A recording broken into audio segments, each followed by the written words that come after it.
بسم الله الرحمن الرحيم. ويل للمطففين الذين إذا اكتالوا على الناس يستوفون وإذا كالوهم أو وزنوهم يخسرون ألا يظن أولئك أنهم مبعوثون ليوم عظيم يوم يقوم الناس لرب العالمين كلا إن كتاب الفجار لفي سجين وما أدراك ما سجين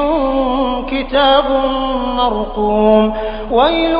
يومئذ للمكذبين الذين يكذبون بيوم الدين وما يكذب به إلا كل معتد أثيم إذا تتلى عليه آياتنا قال أساطير الأولين كلا بل ران على قلوبهم ما كانوا يكسبون كلا إنهم عن ربهم يومئذ لمحجوبون ثم إنهم لصالو الجحيم ثم يقال هذا الذي كنتم به تكذبون كلا إن كتاب الأبرار لفي عليين وما أدراك ما عليون كتاب مرقوم يشهده المقربون إن الأبرار لفي نعيم على الأرائك ينظرون تعرف في وجوههم نضرة النعيم يسقون من رحيق مختوم ختامه مسك وفي ذلك فليتنافس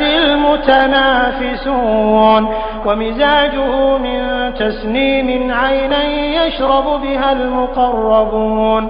إن الذين أجرموا كانوا من الذين آمنوا يضحكون وإذا مروا بهم يتغامزون وإذا انقلبوا إلى أهلهم انقلبوا فكهين وإذا رأوهم قالوا إن هؤلاء